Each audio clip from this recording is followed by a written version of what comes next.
Assalamualaikum warahmatullahi wabarakatuh. Kami dari kelompok 6 kelas Informatika A, UIN Kiai Abdurrahman Wahid Pekalongan. Sebelumnya kami mengucapkan terima kasih banyak kepada Bapak Imam Prayogo Pujiono MKOM selaku dosen pembimbing mata kuliah Arsitektur dan Organisasi Komputer. Pada kesempatan kali ini kami akan menjelaskan mengenai proses kerja CPU. Berikut adalah anggota kelompok kami. Jadi proses kerja CPU terbagi menjadi 3. Yang pertama yaitu arsitektur von Neumann, Case, dan CPU. Oke, yang pertama yaitu arsitektur von Neumann. CPU adalah komponen penting dalam komputer yang bertanggung jawab untuk melakukan operasi aritmetika, logika, pengendalian, dan input maupun output sesuai dengan instruksi dalam program. Arsitektur von Neumann diperkenalkan oleh John von Neumann pada tahun 1945, mengubah cara komputer bekerja dengan konsep program tersimpan. Arsitektur ini melibatkan pengguna bus yang merupakan kumpulan kabel untuk menghubungkan komponen sistem komputer seperti control bus, drive bus, dan address bus. Melalui siklus pengambilan eksekusi, instruksi program disalin dari penyimpanan utama ke CPU untuk dieksekusi. Nah, berikut adalah gambar arsitektur von yang bekerja sama untuk di dalam arsitektur von Neumann terdapat beberapa komponen utama yang bekerja sama untuk memproses data dan instruksi yang kita masukkan ke dalam komputer. Komponen-komponen tersebut yaitu ada CPU. CPU terbagi menjadi 2. Yang pertama control unit. Control unit ini bertugas untuk mengontrol aliran data di dalam komputer. Terus ada juga ALU. Bagian ini bertanggung jawab melakukan operasi matematika dan logika seperti penambahan, pengurangan, atau perbandingan. Selain CPU, terus juga ada jalur komunikasi yang disebut data bus dan address bus. Address bus mengirimkan alamat memori dari control unit ke RAM. Misalnya ketika CPU membutuhkan data tertentu, control unit akan mengirimkan alamat lokasi data tersebut di RAM menggunakan address bus. Sedangkan data bus mengangkat data itu sendiri dari suatu komponen ke komponen lain ketika CPU memproses data. Hasilnya akan dikirimkan kembali melalui data bus, baik ke RAM atau ke perangkat output. Terus ada juga RAM. RAM ini terletak di tengah arsitektur. RAM ini adalah tempat penyimpanan sementara untuk instruksi dan data yang sedang diproses. Dalam arsitektur von Neumann, RAM berfungsi sebagai tempat di mana CPU mengambil instruksi untuk dieksekusi dan menyimpan hasil sementara pemrosesan. Input dan output devices. Input devices seperti keyboard dan mouse berfungsi untuk memasukkan data ke dalam komputer. Sementara output devices seperti monitor dan printer berfungsi untuk menampilkan hasil pemrosesan dari CPU kepada pengguna. Nah, dari gambar tersebut adalah terdapat rangkaian-rangkaian atau sistem kerjanya, alurnya, yaitu yang pertama pengguna memasukkan data melalui input devices. Kemudian data tersebut disimpan sementara di RAM. Control unit mengambil instruksi dari RAM, mengarahkan data ke ALU untuk diproses. Hasil penulisan bisa disimpan di register sementara atau dikembalikan ke RAM. Akhirnya, hasil pemrosesan dikirim ke output devices untuk ditampilkan kepada pengguna. Arsitektur von Neumann. Control Processing Unit atau biasa disebut dengan CPU terdiri dari Arithmetic and Logic Unit atau biasa disebut dengan ALU. Control Unit atau CU dan Register ALU melakukan operasi aritmatika dan logika, sementara CPU mengkoordinasikan tindakan komputer dan mengontrol siklus pengambilan eksekusi. Register merupakan lokasi penyimpanan cepat dalam CPU. Performa CPU dipengaruhi oleh kecepatan clock yang menentukan kecepatan pemrosesan instruksi.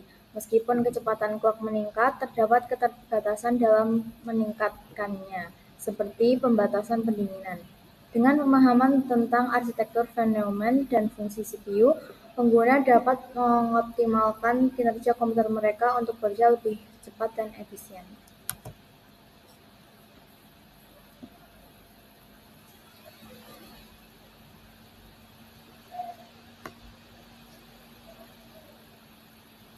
Inilah gambar eksekusi siklus program.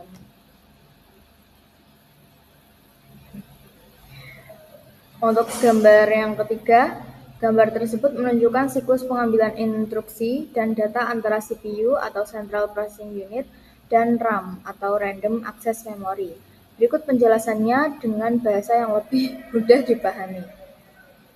Nomor 1 ada RAM atau Random Access Memory. Ini adalah tempat penyimpanan sementara untuk instruksi program dan data yang dibutuhkan oleh komputer.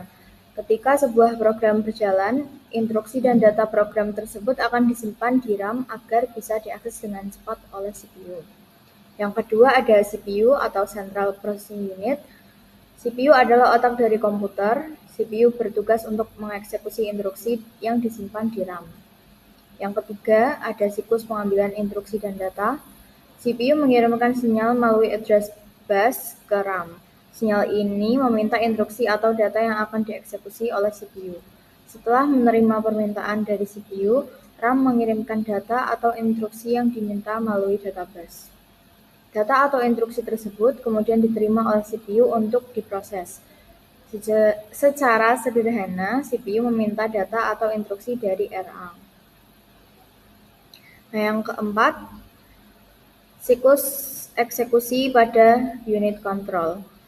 Gambar tersebut menjelaskan bagaimana instruksi dieksekusi di dalam CPU, khususnya pada dua komponen utama, yaitu CU dan ALU. Berikut penjelasan dengan mudah. Nomor 1, ada CU atau control unit. Tugas utama control unit adalah menerima dan menerjemahkan instruksi yang dikirimkan oleh CPU. Setelah menerima instruksi, CPU akan menemukan apa arti dari instruksi tersebut dan mengambil keputusan bagaimana cara menjalankannya. Jika instruksi tersebut membutuhkan perhitungan seperti penjumlahan, pengurangan, atau operasi logika, CPU akan memberi perintah pada ALU untuk melakukan perhitungan tersebut. Yang kedua ada ALU atau Arithmetic and Logic Unit. ALU bertugas melakukan semua operasi aritmatika atau perhitungan angka dan logika seperti perbandingan nilai. Jadi, jika instruksi yang diterima oleh CU membutuhkan perhitungan, ALU yang akan mengerjakan tugas ini.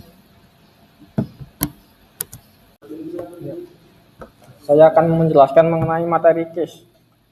Cache adalah ruang penyimpanan sementara yang menyimpan data aplikasi untuk mempercepat proses loading. Kebanyakan CPU dirancang dengan instruksi dan cache data yang terpisah. Yang pertama, cache data memerlukan operasi baca dan tulis. Lalu yang kedua, cache instruksi hanya dibaca oleh CPU. Nah, kedua poin itu adalah fungsi-fungsi cache data dan cache instruksi. Nah, lalu kebanyakan CPU itu dirancang dengan instruksi dan cache data-data terpisah. Cache memungkinkan CPU dengan cepat mencari data yang dibutuhkannya tanpa menunggu pengambilan di RAM atau dinamis RAM yang lebih lambat karena cache menggunakan SRAM yang lebih cepat yang terletak pada chip prosesor itu sendiri. Nah, cache ini dibagi dalam beberapa level. Yang level pertama itu cache yang berukuran kecil, tapi dengan kecepatan tertinggi. Lalu yang level 2 ukurannya lebih besar, dan yang level 3 ukurannya juga lebih besar. Nah, cara kerjanya sendiri yaitu CPU memeriksa cache level 1 terlebih dahulu, lalu level 2, dan selanjutnya terakhir level 3.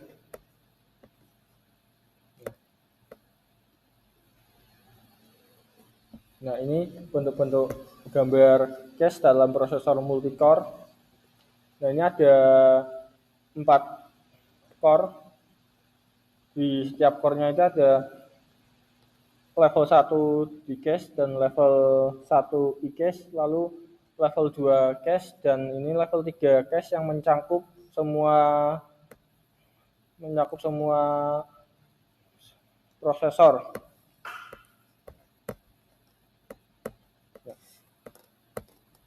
Lalu saya akan menjelaskan struktur prosesor multicore. Yang pertama, prosesor multicore memiliki 2 atau lebih prosesor di sirkuit terintegrasi yang sama. Nomor 2, mengintegrasikan prosesor pada chip yang sama, menciptakan koneksi yang sangat cepat di antara keduanya. Itu tadi dibagi lagi menjadi beberapa poin. Yang pertama, poin A, prosesor multicore menjalankan instruksi lebih cepat daripada prosesor single core. Yang B, RAM dibagi antara prosesor karena core berada pada chip yang sama. Dan yang C, prosesor multicore menghemat daya dan menghasilkan lebih sedikit panas dibanding beberapa prosesor single core, sehingga meningkatkan kinerja dan efektivitas dan efisiensi.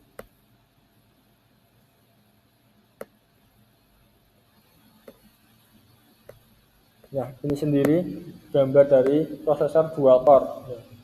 Dual core ini ada di bagian dalam satu core-nya ini. Ini yang garis segitiga paling besar ini adalah CPU-nya sendiri atau core. Nah, di dalamnya si prosesornya lagi ada 2 buah kotaan. Nah, ini yang disebut prosesor dual core. Prosesor dual core sendiri terdiri dari control unit, lalu ALU atau arithmetic and logical unit, dan register. Selanjutnya adalah GPU atau Graphic Processing Unit.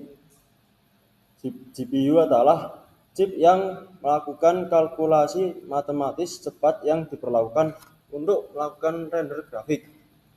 GPU dapat diintegrasikan atau didedikasikan. Yang pertama, GPU terintegrasi seringkali langsung tertanam pada CPU atau Central Processing Unit dan bergantung pada RAM sistem. Sedangkan GPU khusus adalah chip terpisah dengan memori video sendiri yang didedikasikan untuk pemrosesan grafis. Yang kedua, manfaat GPU terintegrasi adalah biaya dan pembuangan panas yang lebih sedikit. Yang ketiga, GPU terintegrasi bagus untuk tugas yang tidak terlalu rumit seperti menonton video dan memproses dokumen grafis. Tapi